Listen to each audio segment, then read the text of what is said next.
నమస్తే. Welcome to our channel. Senior journalist Damu Balaji garu ఉన్నారు. వారితో మాట్లాడదాం. సార్ నమస్తే సార్. నమస్తే. సార్ నిమిష ప్రియ అనే కేరళ అమ్మాయి ఎంఎన్ వెళ్ళింది. అక్కడ ఆ అమ్మాయికి ఉరిశిక్ష వేశారు సార్. అసలు ఆ అమ్మాయికి ఉరిశిక్ష ఎందుకు వేశారు?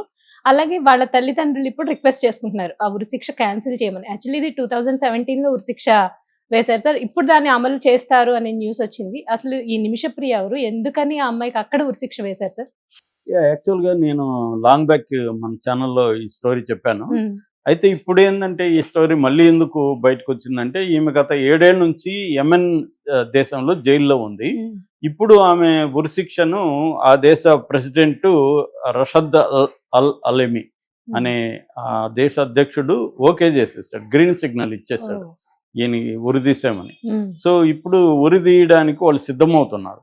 కాబట్టి మళ్ళీ ఒక్కసారిగా ఇది ఇష్యూలకి రంగంలోకి వచ్చిందన్నమాట. ఇప్పుడు భారత ప్రభుత్వం మినిస్టర్ ఆఫ్ ఎక్స్టర్నల్ అఫైర్స్ సంబంధించిన ప్రధాన ప్రతినిధి రణధీర్ జైస్వాల్ కూడా స్టేట్మెంట్ ఇచ్చాడు నిన్న.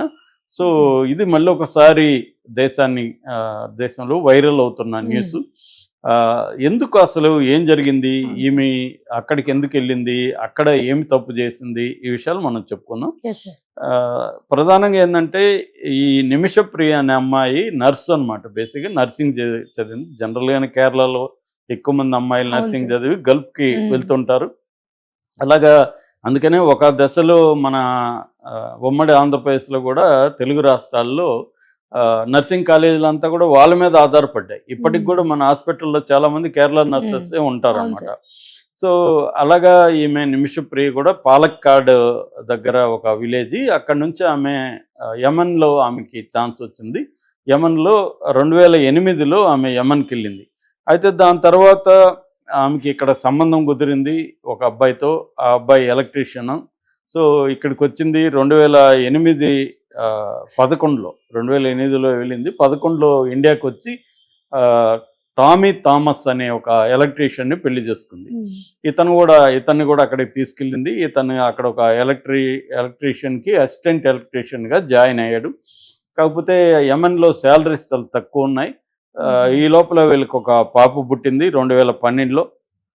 పాప పుట్టిన తర్వాత వీళ్ళ ఫ్యామిలీ గడవడం కష్టంగా ఉంటే ఈమె వీళ్ళ డబ్బులు సరిపోలేదు. దాంతో టామీ థామస్ ఏం చేశాడంటే, నేను వెళ్ళిపోతాను పాపను తీసుకొని, నువ్వు కూడా సెటిల్ చేసుకొని మీ హాస్పిటల్లో ఈమె నర్సుగా పనిచేసేది సెటిల్ చేసుకొని నువ్వు కూడా వచ్చేసి నేను వెళ్ళిపోతాను వచ్చేసాడు. అయితే వీళ్ళ ఫేట్ అంటారు కదా, అలాగా ఏమైంది, అప్పుడే అక్కడ అంతర్యుద్ధం వచ్చింది. యెమెన్లో హుతీలు అంటారు వాళ్ళని, హౌతీలు అని పిలుస్తుంటారు. ఆ హుతీ అనే ఒక రెబల్స్ అనమాట. వాళ్ళకి ఇరాన్ సపోర్ట్ చేస్తుంది. మామూలుగా ఇప్పుడు ఇజ్రాయెల్కి వ్యతిరేకంగా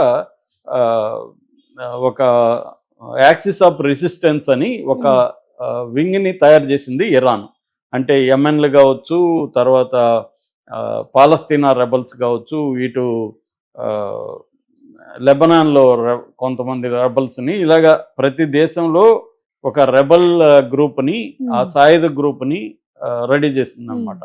అలాంటి ఒక గ్రూపే ఈ హుతీ గ్రూపు. హుతీ గ్రూపు అక్కడున్న పరిపాలన మీద డామినేట్ చేసి ఇప్పటికీ కొన్ని ప్రాంతాలను యెమెన్లో హుతీ గ్రూపులో ఆధీనంలో ఉన్నాయి. వీళ్ళ పక్కనున్న సముద్రంలో షిప్పుల్ని వాటి మీద దాడులు చేస్తుండడం, ఇజ్రాయెల్కి సంబంధించి కానీ, లేకపోతే ఇజ్రాయెల్ని సపోర్ట్ చేసే అమెరికా, ఫ్రాన్సు, యూకే ఇలాంటి ఇదంతా కూడా వీళ్ళు చేస్తుంటారు అన్నమాట. సో ఈ క్రమంలో ఎప్పుడైతే అంతర్యుద్ధం వచ్చిందో ఈమెకి వీసా రాలేదు. ఈమె హెల్డప్ అయిపోయింది.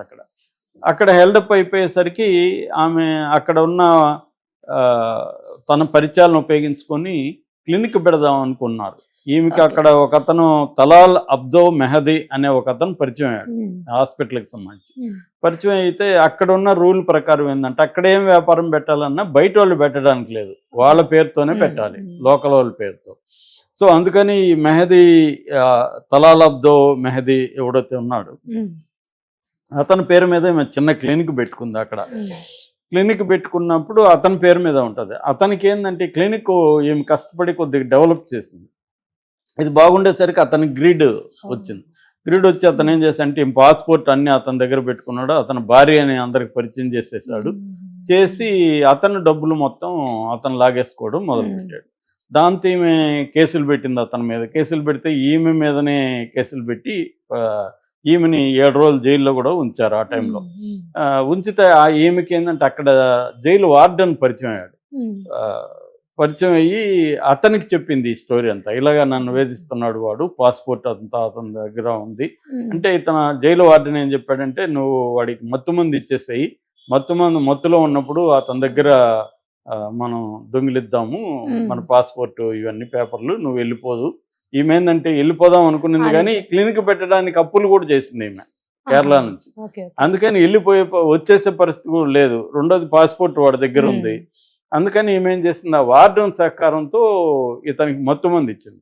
అయితే వీడికి ఆల్రెడీ డ్రగ్స్ అలవాటు ఉంది మెహదీకి. డ్రగ్స్ అలవాట్లు ఉంది కాబట్టి మత్తుమంది పనిచేయలేదు, డోస్ పనిచేయలేదు. సో దాంతో వార్డెన్ ఏం సలహా ఇచ్చాడంటే డోస్ పెంచు అని చెప్పాడు. సో ఈ మత్తుమందు డోస్ పెంచేసరికి వాడు చనిపోయాడు. సో చనిపోయేసరికి బాడీని వాటర్ ట్యాంక్లో దాచిపెట్టడం ఏదో ట్రై చేశారు ఇద్దరు కలిసి, వార్డెను ఈమె. కానీ దొరికిపోయారు. సో దొరికిపోయేసరికి ఈమెను ఆ వార్డెన్ అరెస్ట్ చేశారు. మేజర్గా ఈమె కదా చేసింది, వార్డెన్ సహకారమే కదా. ఈమెను జైల్లో పెట్టేశారు. మరణ శిక్ష, వాళ్ళకి ఏంటంటే శిక్షలు అక్కడ టఫ్గా ఉంటాయి. సో మరణ శిక్ష రద్దు చేస్తారు. అయితే అక్కడ ఉన్న సుప్రీంకోర్టు ఒక ఆప్షన్ ఉంటుంది వాళ్ళకి, ఏంటంటే అక్కడ బాధితులకు కానీ కాంపన్సేషన్ ఇచ్చి వాళ్ళు క్షమాభిక్ష పెడితే బాధితులు అప్పుడు వదిలేస్తారు అన్నమాట. ఈ క్షమాభిక్షకి ఎన్ని కరెక్ట్గా తెలియదు కానీ దాదాపు ₹1,00,00,000 పైన డబ్బులు వాళ్ళు డిమాండ్ చేస్తున్నారు. ₹1,00,00,000 ఇస్తే, అంటే కరెక్ట్ ఫిగర్ చేయలేదు, నేను రఫ్గా చెప్తున్నా.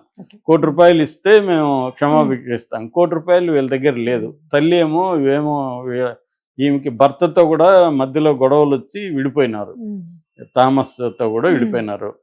తల్లి ఉంది, తల్లికి అంత ఇది లేదు, నాలెడ్జ్ లేదు. సో తల్లి ఎవరెవరినో పట్టుకొని ఢిల్లీకి, ఇక్కడ ఏంటంటే యమన్కి ఎప్పుడైతే అంతర్యుద్ధం వచ్చిందో యమన్కి పోవడానికి మనోళ్ళు పాస్పోర్ట్లు వీసాలు ఇవ్వడం మానేశారు. యమన్కి వెళ్ళొద్దని మనోళ్ళు. ఇప్పుడు యమన్కి వెళ్ళాలంటే ప్రత్యేక పర్మిషన్ కావాలి.